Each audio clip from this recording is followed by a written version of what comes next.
우리를 어린아이처럼 품에 안아주시는 우리 하나님 아버지의 그 은혜 가운데서 여러분들의 일상이 언제든지 평안하고 또 아버지의 품속에 있는 것 같이 안정되고 또 미래를 바라볼 수 있는 그 소망으로 충만하게 되시기를 우리 주님의 이름으로 축원합니다. 사람의 존재의 그 가치를 우리가 무엇을 가지고 판단할 수가 있겠습니까? 많은 사람들이 그가 가진 인격이 중요하다 이렇게 말들을 합니다. 하지만 또 살면서 어떤 기능을 필요로 하는 그런 환경에 우리가 놓여진다면 그 인격이라는 것이 아무런 쓸모가 없는, 의미가 없는 그런 경우들도 있습니다. 사무실에서 컴퓨터를 다룰 줄 모르는 사람은 아무 쓸모가 없는 사람입니다. 노동 현장에 나가보면은 시멘트 한 포대를 옮겨 나갈 수 있는 그런 힘이 없는 사람은 그저 거추장스러운 존재입니다. 많은 사람들이 권력의 자리에 있는 사람을 선망하고 있지만은 그러나 가만히 살펴보면 그 사람에게서 도덕성이 결여되어 있다고 한다면 그 결과는 오히려 많은 사람들이 피해를 입을 뿐입니다. 사람의 가치는 어느 한 측면만 가지고서 판단할 수가 없습니다. 때로는 그저 존재하고 있기만 해도 그 자체로서 얼마든지 귀하게 여김을 받는 그런 존재들도 있습니다. 그런데 사람들은 자기 필요에 따라서 또 자기가 가지고 있는 그 기준에 따라서 색안경을 가지고서 남들을, 다른 사람의 가치를 판단하려고 합니다. 또 동시에 남들로부터도 똑같이 그런 기준들을 가지고 평가를 받고 있습니다. 학벌이나 재산 그리고 권세를 가지고서 남들 앞에서 우쭐대는 사람이 있다고 한다면 자기가 그렇게 자랑스럽게 여기고 있는 일들이 남들에게 있어서는 아무 의미가 없다라고 하는 사실을 모르고 있는 겁니다. 심지어 자기 생명을 지켜주는 사람은 많은 경우에 자기가 가치 없다고 깔보고 있는 사람들이라는 것을 알아야 됩니다. 공자왈 맹자왈 하면서도 수영을 할 줄 모르는 사람의 생명은 무식한 뱃사공 그 사람의 손에 달려있는 것입니다. 남을 향해서뿐만 아니라 자기 자신을 향해서도 자기 가치관의 그 굳은 틀을 깨뜨리고 자유로운 시선으로 바라볼 줄 알아야 됩니다. 하나님께서 어떤 이유로 나를 사랑해 주시는가? 그 이유를 말할 수 있는 사람이 어디에 있습니까? 하나님께서 왜 어떤 특정 인물을 사용하고 계시는가? 누가 그것을 설명할 수 있겠습니까? 아무 근거도 없는 이유를 혼자서 찾아내서 그래서 방심하기보다는 우리를 불러주시는 하나님의 그 부르심에 응답함으로써 하나님 안에서 자기 존재의 진정한 의미를 찾아가는 것이 중요한 일입니다. 남들이 듣지 못하는 하늘의 소리를 그야말로 천둥처럼 듣고 그래서 자기 삶의 지향점을 고치고 하나님의 뜻하는 바대로 자기 인생을 펼쳐나가는 사람이 진정으로 가치 있는 인생을 살아갈 수가 있습니다. 죽은 자들 다시 일으키시는 하나님께서 우리를 하나님의 나라, 하나님의 세계로 소환해내시는 그 신령한 부르심에 응답하고 그래서 자기 존재의 가치를 그야말로 이 땅에서부터 하늘에까지 고양시켜내는 그런 여러분들이 다 되시기를 간절히 축원합니다. 그리스도를 영접하기 전에 바울은 그리스도인을 핍박한 그런 사람이었습니다. 가말리엘이라고 하는 유명한 학자에게서 배운 이 바울은 신실한 바리새인이었습니다. 그런데 그가 보기에 예수님은 사람들을 미혹하는 존재였고 또 하나님을 모독하는 그런 사람이었습니다. 그날도 바울은 대제사장의 허가를 받아서 다메섹에 있는 그리스도인들을 체포하러 가는 그런 길이었습니다. 그런데 갑자기 하늘에서 환한 빛이 그를 둘러서 비추었고 그 빛에 바울은 그만 땅에 엎드러지고 말았습니다. 그리고 하늘에서부터 사울아, 내가 왜 나를 핍박하냐 하는 음성을 들었습니다. 사울이 깜짝 놀라서 주님 누구십니까? 이렇게 물었더니 나는 내가 핍박하는 예수다 하는 대답이 들려왔습니다. 그렇게 눈이 멀어서 아무것도 볼 수 없게 된 바울은 다른 사람들의 손에 이끌려서 다메섹으로 들어갔습니다. 사흘 밤낮을 먹지도 못하고 마시지도 못하는 상태에 있었는데 그때에 아나니아라고 하는 사람이 찾아왔습니다. 아나니아는 기도하는 가운데 환상 속에서 예수님의 명령을 듣고 그래서 이 바울을 찾아온 것입니다. 따지고 보면 자기를 죽이러 온 것이나 다름없는 이 바울을 찾아가는 것이 하나 두렵고 떨리는 일인지 몰랐을 것입니다. 그런데도 아나니아는 그야말로 자기 목숨을 걸고 주님의 명령에 순종하여 왔던 것입니다. 그래서 아나니아는 이 바울에게 안수해서 그 눈을 뜨게 해주었고 또 세례를 주어서 그리스도를 영접하게 만들었습니다. 바로 그날 바울은 이전에 예수를 핍박하던 사람이 아니라 복음을 전하는 그리스도의 일꾼이 되었습니다.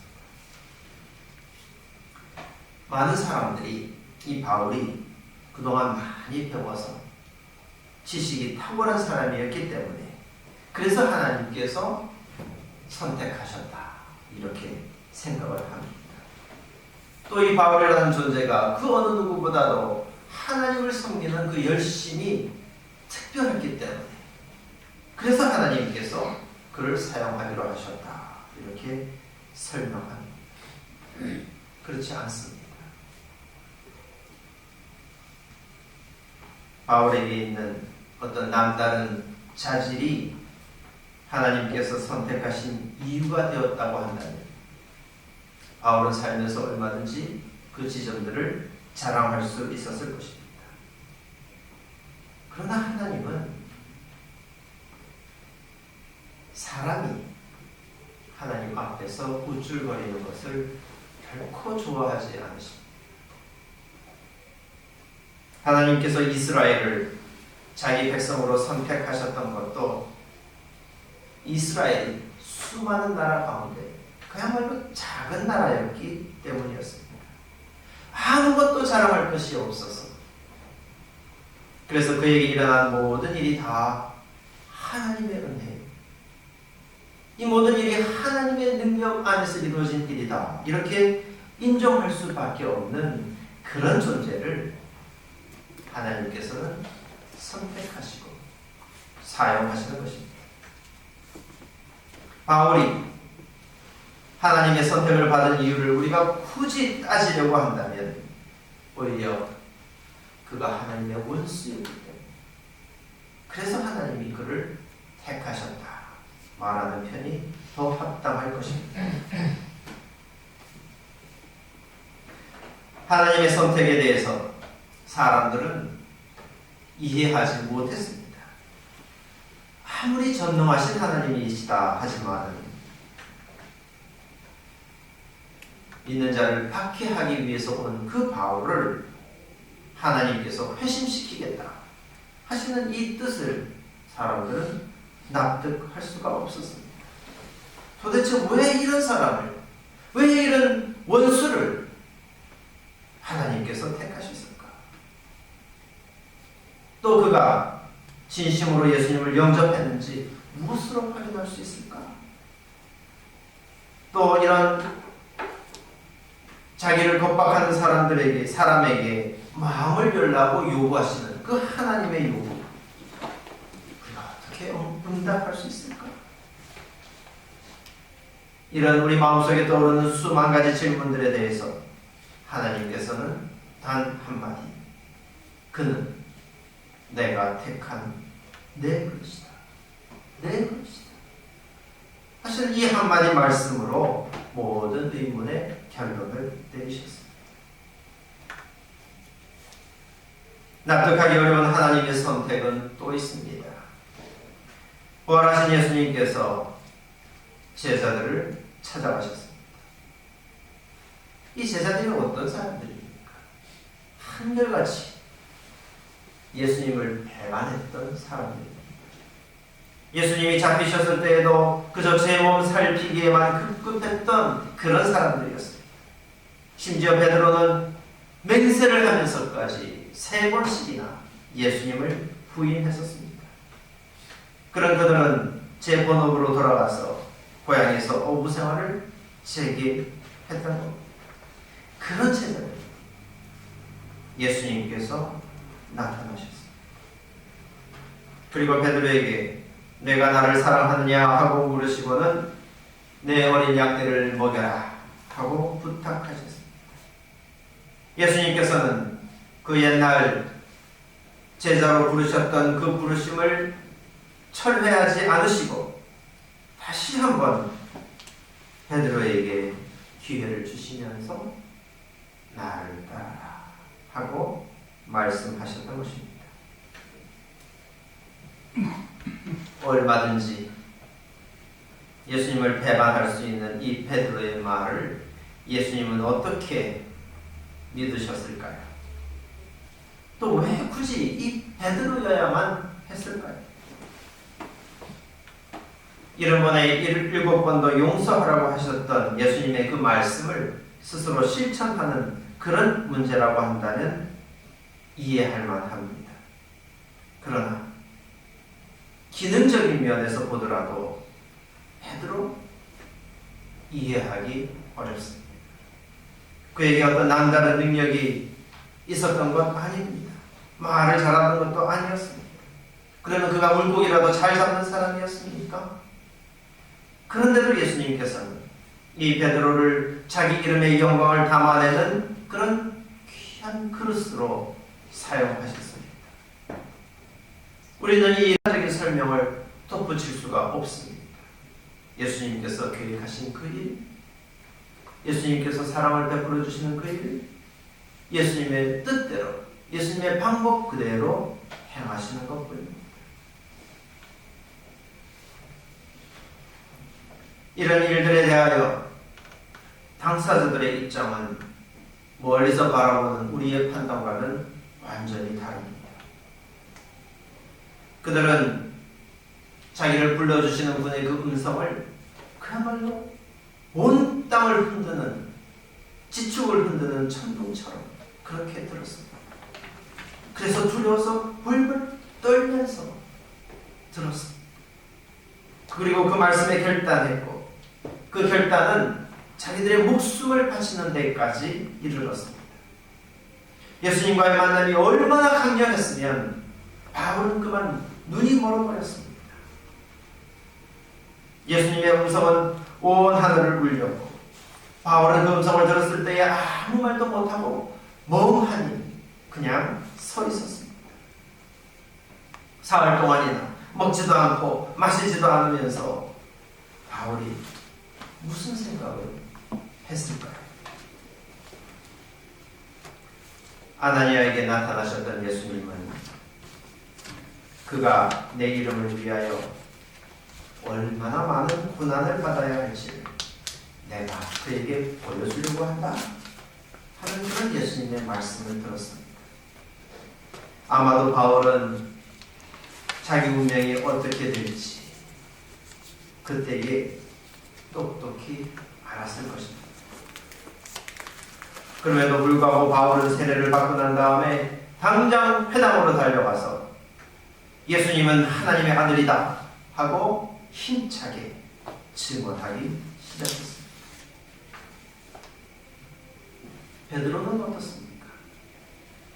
3번씩이나 내가 나를 사랑하느냐 하고 이 묻는 예수님의 질문에 대하여 베드로는 불안해하면서 내가 주님을 사랑하는 줄 주님께서 아십니다 하고 대답했습니다. 아마도 3번씩이나 이 대답을 하면서 예수님을 부인했었던 자기의 지난 일들이 선명하게 떠올랐을 것입니다. 그러나 베드로는 내가 주님을 사랑합니다 하고 3번 대답하는 가운데에서 완전히 자기 마음을 바꾸었습니다. 사람들이 너를 묶어서 내가 바라지 않는 곳으로 너를 끌고 갈 것이다 하고 알려주시는 그 예수님의 말씀을 들으면서 베드로는 이제 내가 주님을 위해서 죽겠노라. 자기의 죽음까지도 그 순간에 결단했을 것입니다. 바울과 베드로처럼 예수님을 만난 사람은 이렇게 자기 온 생명을 다 주님께 바치기로 결단했습니다. 부활하신 예수님과의 만남이 그토록 강렬했기 때문에 그들은 지난날의 삶 그대로 그 자리에 머물러 있을 수가 없었습니다. 자기가 가진 능력이 무엇인가? 내가 무엇을 할 수 있을까? 그런 걸 생각하면서 머뭇거리고 있을 틈이 없었습니다. 입술이 부정하다 했던 이사야가 천사가 숯불을 가져다가 자기 입술에 대어서 깨끗하게 해준 다음에는 내가 누구를 보낼까 하는 이 하나님의 말씀에 나를 보내소서, 나를 보내소서 이렇게 자기가 먼저 나섰던 것과 같습니다. 예수님이 앉으신 그 보좌를 둘러싼 신비로운 생물과 장로들과 온 땅을 가득 채우고 있는 수많은 천사들이 그야말로 온 지축을 뒤흔드는 우렁찬 소리로 죽임을 당하신 어린 양은 권세와 부와 지혜와 힘과 존귀와 영광을 받으시기에 합당하십니다 하고 외치는 소리, 그 우렁찬 소리를 듣는 장면과 같습니다. 그 울림에 사람의 마음속에 있던 의심 그리고 두려움들은 완전히 다 물러가고 제자들은 하나님께서 택하신 그릇으로서 하나님의 도구로서 자기들의 그 본분을 위해서 온 생명을 다 바칠 수 있게 되었습니다. 말씀을 맺습니다. 천지를 뒤흔들면서 부르시는 이 하나님의 음성이 우리 눈에 어떤 특별한 사람들에게만 향하고 있는 것이 결코 아닙니다. 하나님께서는 오늘 바로 여러분들을 향해서 그와 같은 강렬한 음성을 바라고 계십니다. 이 주님의 부르심에 그 음성을 듣는 사람은 응답할 것이고 하나님의 거룩한 그릇이 될 것입니다. 하나님께서 비춰주시는 그 빛 속에서 자기 인생의 가치가 그야말로 새롭게 조명되어질 것입니다.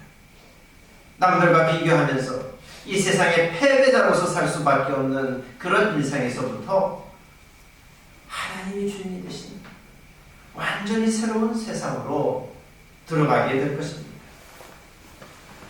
그리고 이 땅의 많은 사람들이 바로 여러분들의 증언을 통해서 생명을 얻게 될 것입니다.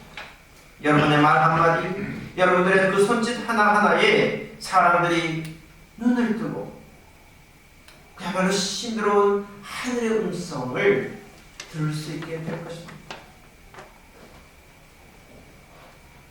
하나님의 그릇이 되어서 살아가는 놀라운 기쁨이 바로 여러분들의 응답에 달려있는 것입니다. 그러니 내가 어떻게 라고 말하지 마십시오. 나 같은 사람이 어떻게 라고 생각하지 마십시오. 주님의 강한 팔이 여러분을 진실로 능력 있는 사람으로 만들어 주실 것입니다. 하나님의 거룩한 영이 여러분들을 정말 지혜로운 사람으로 되게 해 주실 것입니다. 그러니 무거운 갑옷처럼 여러분들의 영혼을 내리누르고 있는 그 생각의 틀을 완전히 벗어 던지십시오. 남을 평가하고 그래서 자기 자신마저 왜소하게 만들어버리는 그 허무한 잣대들을 꺾어버리십시오.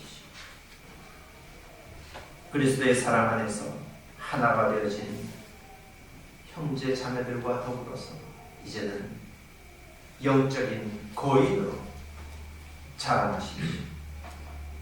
여러분 모두가 이 세상의 어두운 곳을 밝혀내는 진실로 하나님의 영광을 담아내는 그런 거룩한 그릇이 되어지게 우리 주님의 이름으로 축원합니다.